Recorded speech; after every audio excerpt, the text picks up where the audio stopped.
This morning, Elon Musk pledging to relocate the headquarters of two of his companies, SpaceX and X, from California to Texas. The billionaire, father of 12, says the move is in response to a California law just signed by Governor Gavin Newsom. It bars school districts from requiring staff to notify parents if their child changes their gender identity. Musk calling the law the final straw.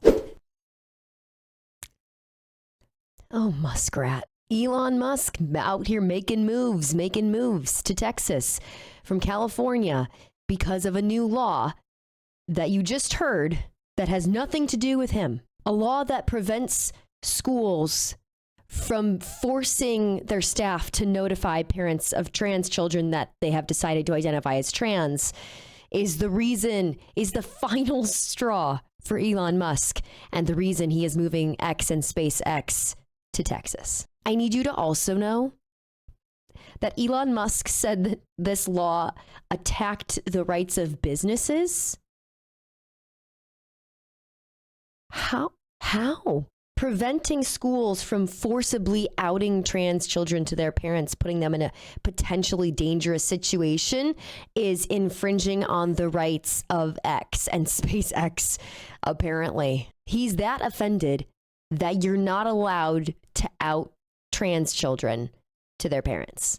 He's that upset about it. And what makes it even worse is Elon Musk has a trans daughter who he dead names constantly, refuses to call her by her legal name, which is Vivian. The same guy who goes, stop calling it Twitter. It's X. I will never call it X. What am I supposed to say instead of tweeted? He X'd. Come on now. It's stupid. It's stupid and it's ridiculous and it's lazy and it's dumb. I'll make a deal. The day that Elon Musk refers to his daughter as his daughter and not his son and starts calling her Vivian, I will start calling it X. I will stop calling it Twitter. I will stop saying tweeted. I will stop crediting sources from Twitter and start crediting them from X. The day he starts calling his daughter by her legal name, Vivian, who has decided to speak out, by the way, about growing up as Elon Musk's daughter, about how she was treated by Elon Musk and all the different kind of horrific things he said and did to her growing up. I think that this relationship between Vivian and Elon Musk really is, I think, one of the undertold stories of the broader Elon Musk story from the past several years. We've all seen how Elon Musk has taken on certain campaigns, political campaigns and social campaigns, including on X and his purchase of X. And this, I think, helps to explain some of the motivation. I mean, he said on Monday that after this experience with his daughter transitioning, that this is what pushed him to attack what he called the woke mind virus.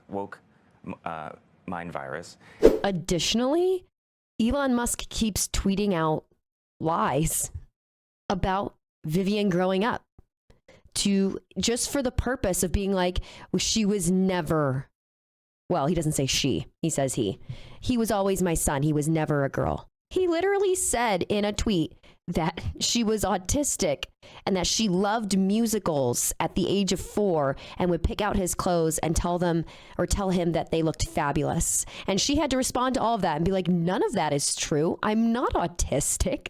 And I didn't love musicals. I was 4.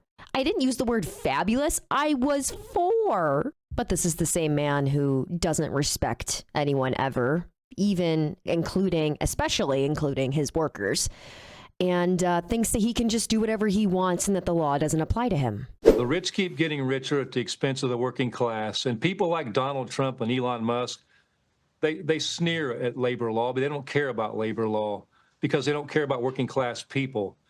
Employers need to be held accountable in this country when they break the law.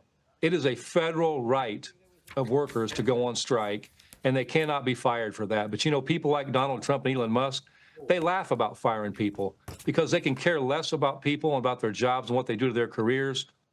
So just so people know, there's a federal law against threatening employees who want to strike. You can't do that. Can't respect his kids, can't respect his workers, actively seeks to cause harm. And his arguments aren't even that good. They're horrible. They're bad arguments. Well, I think it's generally not good to have an adversarial relationship between people on the line, one group at the company and another group. In fact, I disagree with the idea of unions, but perhaps for a reason that is different than people may expect, which is I just don't like anything which creates kind of a lords and peasants sort of thing. And I think the unions naturally try to create negativity in a company and create a kind of sort of lords and peasants situation. My guy, I think the lords and peasants situation already exists, and you don't like that unions point it out and try to give the peasants maybe a little bit of the lord's share. Unions don't make you, as the boss, overwork and underpay your employees. Unions aren't making you unbelievably wealthy and making you earn money from all your daddy's money, and unions aren't preventing you from taking care of your employees. You just don't like that it's being pointed out. And so while Elon Musk is absolutely 100% transphobic, and he probably really doesn't like that law that was passed in California where you cannot out as a school students to their parents if they're trans. Let's be honest, Musk, the reason you're moving your companies from California to Texas is because Texas does not have as strict labor laws as California does. Much harder to take advantage of your employees in California than it is in Texas. So of course we have to move to Texas, and then we have to demonize the states that at least try to pass laws that take care of employees and workers' rights. How do these big states survive when they lose so many businesses and their taxes are already really high? The taxes are among the highest taxes. You almost wonder, how do they continue on? And in many cases, the governors don't do a good job in their crime-ridden places. You wonder, how do they continue to just go on? It's not a good situation. Yes, blame California's taxes and some false crime rates for why you have to move your business out of the state. When in reality, that's not really the reason, is it? And even if that law about trans students in schools was the real reason and the only reason he was moving his company, to move your entire company and to displace all of those workers and to ruin those careers and those lives because you disagree with a woke policy is horrible and stupid and horrific. Anyway, the take home here is that not only is Elon Musk a jerk, but he is a fragile snowflake baby who can't stand the idea of trans students not being outed to their parents because he would prefer that they end up in potentially dangerous situations. Thank you so much for watching. If you want to check out some of my content that isn't news related, you can check out my personal YouTube channel at Bad Gamer Wyatt. And until then, I'll see you in the next video. Thank you.